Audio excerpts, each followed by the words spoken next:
श्री कृष्ण कहते हैं कि किसी भी तरह रिश्ते को बेहतर बनाने की सलाह आपकी अपनी समझ से ज़्यादा बेहतर कोई सलाह नहीं हो सकती। अलग अलग रिश्ते को अलग अलग तरीके से निभाने की ज़रूरत होती है। आप किस रिश्ते को कितनी अहमियत देते हैं यह आपके ऊपर निर्भर है। अगर रिश्ता आपसे छोटा है तो आप रिश्ते पे चिंता करें और इसकी वजह ज़रूर जानें। बिना वजह रिश्ते नहीं टूटते, कुछ ना कुछ वजह ज़रूर होती है और रिश्ते बहुत नाजुक रेशम के धागे से भी कमज़ोर होते हैं जो किसी भेदभाव या छोटी से छोटी गलतफहमी से टूट जाते हैं। तो बेहतर होगा कि आप अपने रिश्ते को बेहतर बनाने के लिए उनको उचित ऊर्जा दें, मान दें और सम्मान दें। ज़रूरत से ज़्यादा या ज़रूरत से कम व्यवहार से भी रिश्तों पर फर्क पड़ सकता है। सोचें, समझें, फिर फैसले लें। जब भी झगड़े की स्थिति आए तो आप अपने घर के एक नियम बना लीजिए कि जब तक एक आदमी की बात खत्म नहीं होगी दूसरा व्यक्ति नहीं बोलेगा। एक दूसरे को समझने के लिए पूरा का पूरा समय दीजिए।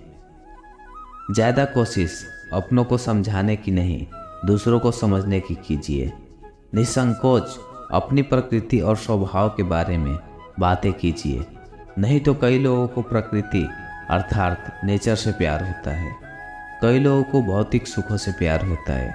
दोनों में तालमेल बैठना बहुत मुश्किल काम है। धैर्य और एक दूसरे को समझना ये हाल है इस संसार में। हर लड़ाई का जन्म विचारों से ही होता है और विचार इतने महत्वपूर्ण नहीं होते इंसान लड़ाई करे। इस बात को आप चित्र में बसा लीजिए। इसलिए ये अहंकारी और मूर्खों का है जो विचार के लिए लड़ते हैं। इसमें ध्यान से अपना जीवन व्यतीत कीजिए। श्री कृष्ण कहते हैं समाज में हर व्यक्ति किसी न किसी के साथ कोई ना कोई रिश्ता होता है। प्रत्येक रिश्ते की अपनी एक गरिमा होती है जिसको निभाना जरूरी होता है।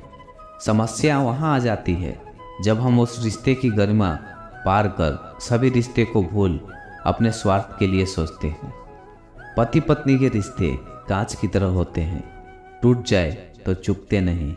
इन्हें टूटने में एक बार और बनने में वर्षों लग जाते हैं। रिश्ते को बेहतर बनाने के तरीके, कोई रूठे तो उसे मनाना सीखो। रिश्ते तो मिलते हैं नसीब से, बस उन्हें खूबसूरती से निभाना सीखो। ऐसे में आज हम आपको रिश्ते को बेहतर बनाने के तरीके बताएंगे जिससे आप अपने रिश्तों में हमेशा नयापन बरकरार रख सकेंगे। रिश्ते में सबसे बड़ी चीज़ है भरोसा, एक दूसरे पर भरोसा करना। रिश्ते का पहला कदम होता है एक दूसरे की अहमियत को पहचानना। अक्सर ऐसा होता है कि हम झूठे स्वाभिमान के चलते अपने साथ की अपनी ज़िंदगी में अहमियत को स्वीकारते ही नहीं हैं। हम उससे भरोसा की उम्मीद तो करते हैं मगर उस पर भरोसा नहीं करते। अगर गौर करेंगे तो पाएंगे कि हम अपने ज़्यादातर रिश्तों में सिर्फ इसी कमी की वजह से फासले बना लेते हैं। ये कदम इतना मुश्किल भी नहीं होता। ज़रा सा भरोसा एक दूसरे पर कीजिए तो सही। यकीन मानिए बदले में भरोसा, सहारा, प्यार और साथ सब कुछ आपको मिलेगा। रिश्तों को बनाने के लिए आपको अपने खास लोगों के साथ बातचीत, हालचाल लेते रहना चाहिए। कभी कभी बिना काम का भी फ़ोन उठाकर यूं ही मौसम की खबर ले लेना चाहिए। मतलब जो वाकई में खास है उनको समय दीजिए। ज़्यादातर लोग आपसे आपके स्नेहपूर्ण और ख्याल रखने का हमेशा के लिए याद रखते। इसलिए छोटे से छोटे तरीकों से भी पूछते रहें, हाँ जी आप कैसा है। अक्सर लोग समय के साथ बदल जाने का आरोप लगाया करते, इसलिए उनको अपनापन महसूस कर पाना, गलतियां करना और उनके सबक सीखना रहना सबसे ज़रूरी है। सामने वाले के आत्मसम्मान को कभी ठेस ना पहुंचाकर आप उनका प्रेम और विश्वास दोनों हासिल कर सकते हैं। बाकी सबका अपना अनोखा तरीका होता है। हर एक रिश्ते की कद्र कीजिए। रिश्ते अक्सर आपके व्यक्तित्व का आईना होने के साथ साथ आपके सुख दुख के साथी भी हैं। आप जिस तरह उनके साथ व्यवहार करेंगे आपको भी वैसा ही व्यवहार बदले में मिलेगा। रिश्ते को लेकर मेरी सबसे अहम सलाह एक ही है, आप अपने रिश्तों का ख्याल रखिए, वो भी आपका ख्याल जरूर रखेंगे। मैं अक्सर देखता हूँ कि लोग कहते हैं कि उनके कुछ रिश्तेदार उनके साथ अच्छा व्यवहार नहीं करते।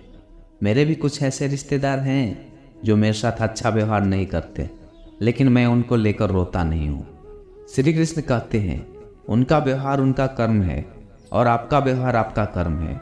वो आपके साथ जैसा भी व्यवहार करे तो आपके वश में नहीं है, लेकिन आप उनके साथ कैसा व्यवहार करते हैं यह आपके वश में जरूर है।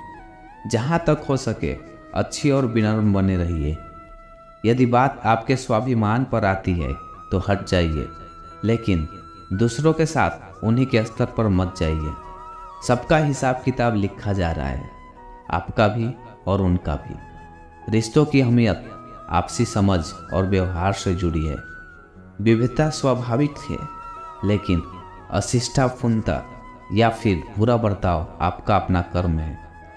रिश्ते बहुत ही प्यारे होते हैं। रिश्ते उस अमृत की तरह है जिसे इंसान अपनी जिंदगी में सही तरह से सहेजना सीख ले तो जब तक धरती पर बसे रहें वह कभी अकेला और उदास नहीं रह सकता। एक समय में दो भाई रहा करते थे। दोनों ही बड़े स्नेह के साथ रहते थे। कोई चीज़ लाते तो एक दूसरे के परिवार के लिए अवश्य लाते। छोटा भाई सदा बड़ा भाई का आदर तथा सम्मान की दृष्टि से देखता। एक दिन किसी बात पर दोनों में कहा-सुनी हो गई। बात बढ़ गई और छोटे भाई ने बड़े भाई को अशब्द कह दिया। वहीं से दोनों के रिश्ते में खटास आ गई। पूरा 1 साल बीत गया, लेकिन दोनों में से किसी ने भी एक दूसरे से बात करने की कोशिश नहीं की। जब छोटे भाई की बेटी का शादी का अवसर आया तो उसने सोचा कि बड़े तो बड़े ही होते हैं, मैं उन्हें मना ही लूँगा। उसने भाई से बीती बातों को लेकर क्षमा मांगी और घर का विवाह कार्य संभालने का निवेदन किया। लेकिन बड़ा भाई मन में बात लेकर बैठा था, इसलिए उसने विवाह में जाने से मना कर दिया। इससे छोटा भाई की भी दुखी हुआ, लेकिन उसने ठान लिया कि वह किसी न किसी तरह अपने भाई को मना कर रहे। विवाह के काफ़ी दिन कम बचे थे। छोटे भाई के प्रयास लगातार जारी था। एक दिन एक रिश्तेदार ने छोटे भाई को बताया कि तुम्हारा बड़ा भाई रोज एक महाराज जी के पास सत्संग सुनने जाता है। उनकी सारी बातें वो मानता है। इसके बाद छोटे भाई ने उस संत के पास पहुंचा और पिछली सारी बातें बताते हुए अपनी गलती के लिए क्षमा याचना की और पश्चाताप व्यक्त किया। उसने संत से निवेदन किया कि आप मेरी बेटी के विवाह में मेरे बड़े भाई को आने के लिए राजी कर दें। दूसरे दिन जब बड़ा भाई सत्संग में गया तो संत ने उससे पूछा, तुम्हारे छोटे भाई के यहाँ कन्या का विवाह है, तुम क्या काम संभाल रहे हो? उसने जवाब दिया, मैं तो विवाह में सम्मिलित ही नहीं हो रहा हूँ। कुछ वर्ष पूर्व मेरे छोटे भाई ने मुझे ऐसे कड़वे वचन कहे थे जो आज भी मेरे हृदय में कांटे की तरह खटक रहे हैं।